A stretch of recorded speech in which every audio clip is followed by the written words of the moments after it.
Vaste sujet que je vais essayer d'illustrer. Quelles infrastructures de transport dans une agglomération, on l'a dit en introduction, de plus en plus étendue et dans laquelle la mobilité s'est considérablement accrue. La ville de Toulouse, l'agglomération de Toulouse, alors là il faut basculer pour que j'ai les images. Voilà. Ouais. L'agglomération de Toulouse me semble avoir franchi un pas décisif en se dotant d'un réseau de transport urbain lourd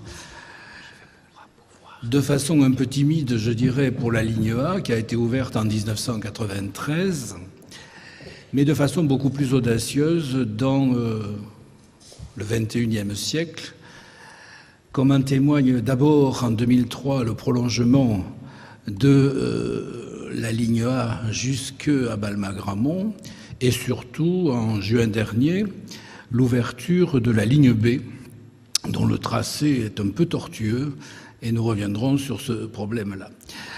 Un pas décisif parce que l'ouverture de la ligne B correspond aussi à une volonté affirmée, et l'exemple de la rue d'Alsace tout à l'heure nous le montre, de faire du transport collectif pour chasser, si tant est que cela soit possible, l'automobile de la ville ou pour essayer de diminuer la part de l'automobile.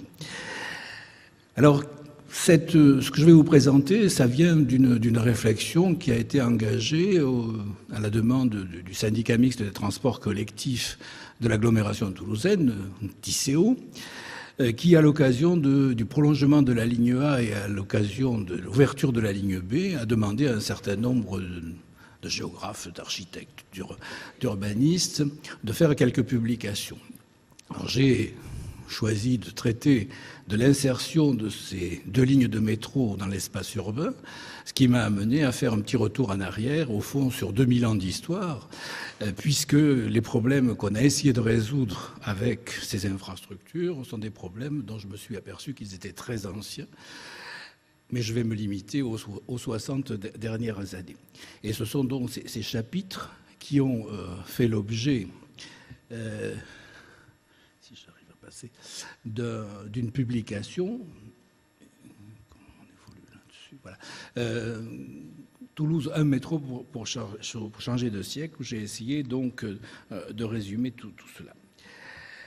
En fait, cherchant un fil conducteur pour cet ouvrage, je me suis aperçu que le problème majeur, constant au cours des siècles, qui se pose à Toulouse, c'était de relier le sud au nord, si je puis dire, c'est-à-dire d'aller de l'entrée Château-Narbonnais jusqu'à la sortie vers les routes de Paris et de Bordeaux, ce qu'a illustré d'ailleurs le fournisseur des rames de métro avec cette publicité en juin dernier.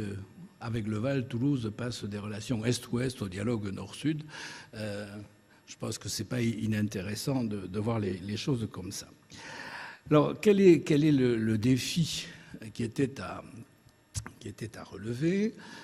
Traverser ou contourner un espace urbain que vous voyez là en vue oblique, un espace urbain qui, dans sa partie centrale, est extrêmement dense avec un certain nombre d'éléments du patrimoine que l'on ne peut pas bouleverser aussi facilement, ou le contourner, et le contourner comment?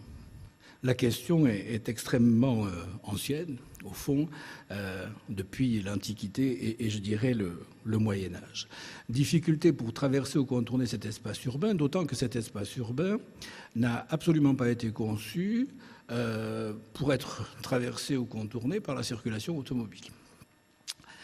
Et que cet espace urbain s'est façonné au fil des siècles, mais surtout au cours des 60 dernières années, dans une indifférence presque complète des transports collectifs, Et je dirais qu'on a localisé dans cet espace urbain où l'espace ne manque pas, hein, le territoire de la commune de Toulouse est aussi grand que le territoire de la ville de Paris, 12 000 hectares, on a localisé les activités un peu au hasard.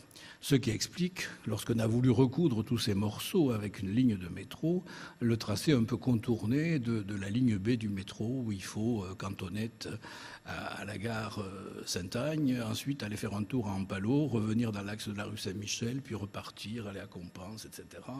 Donc c'est a posteriori qu'on a essayé donc de remettre de l'ordre dans un espace urbain qui n'avait pas été conçu pour une desserte cohérente en transport collectif.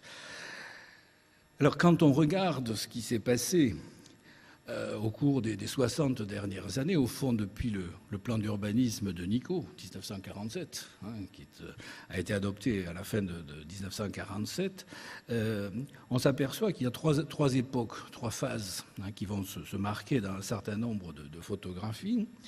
Dans une première phase, il faut adapter la ville à l'automobile. C'est une formule célèbre qu'on a attribuée sans doute abusivement à Georges Pompidou, mais c'est l'idée que l'automobile va résoudre tous nos problèmes à condition que l'on multiplie les infrastructures routières dans cette agglomération, soit pour la traverser, soit pour la contourner. Sachant que ces infrastructures sont toujours arrivées après coup, c'est-à-dire qu'on a d'abord construit la ville et qu'ensuite on a réfléchi aux embouteillages qui était provoqué par cette construction, comment on allait résoudre ces problèmes-là, comment on allait donc la traverser ou la contourner. Cette idée d'adapter la ville à l'automobile se solde par un échec dont tout le monde, que tout le monde constate au début des années 70, et c'est à ce moment-là qu'on va relancer les transports en commun, mais d'une façon un petit peu ambiguë. À partir de 1971-72, les collectivités territoriales reprennent l'organisation des transports en commun qui jusque-là était concédée à une société privée, et ce depuis très longtemps, avec un cahier de charges qui datait pour l'essentiel du début du siècle, révisé un tout petit peu en 1929, donc réorganisation institutionnelle. Mais la relance des transports collectifs se fait avec l'idée qu'il faut à tout prix essayer de concilier transport collectif et circulation automobile. C'est le moment où, presque en même temps, on décide de relancer les transports collectifs et on commence à creuser le parking sous la place du Capitole. C'est le moment où, dans la rue d'Alsace qu'on nous présentait tout à l'heure, on se dit, mais pour aider les transports collectifs, comment faire des couloirs de bus, mais avec la largeur de la rue d'Alsace, on fait un couloir de bus dans un sens, mais on ne peut pas en faire un dans l'autre. Ce qui pose, en termes d'exploitation des transports en commun, des problèmes invraisemblables. Et je dirais que c'est dans cette logique-là qu'on va arriver à l'idée de faire à Toulouse un métro. Au fond, j'ai l'impression quand même, quand j'ai réfléchi a posteriori, qu'on est entré dans l'avenir un peu à reculons, puisqu'en 1979, on prend une décision héroïque, la rue d'Alsace étant entièrement encombrée par les bus qui s'ajoutent les uns aux autres dans le couloir, qu'il faut mettre un transport plus performant, plus efficace. C'est l'idée d'un tramway moderne, puisqu'à l'époque, on n'imagine pas qu'on puisse doter une ville comme Toulouse d'un vrai métro. Et donc, on fait un premier projet en 1979 où on voit deux lignes de tramway parallèles, une dans chaque sens, rue d'Alsace. Ce qui suscite bien sûr l'inquiétude du maire de Toulouse de l'époque, Pierre Baudis, qui dit « Mais attendez, si on met des tramways, une ligne dans un sens, une ligne dans l'autre, où est-ce que je mets les voitures ?» Et donc on prend une décision héroïque en 1979, un amendement voté à l'unanimité dans le syndicat mixte des transports. Toulouse se dotera d'un transport en commun en site propre, au sol à l'époque, puisque c'est la seule chose envisagée, mais qui traversera le centre-ville en souterrain. Et donc on est arrivé progressivement avec le Val et la technique du tunnelier, avec l'idée qu'au fond, on pourrait continuer à concilier des transports en commun plus performants avec un maintien de la circulation en surface. Au fond, on a enterré le problème.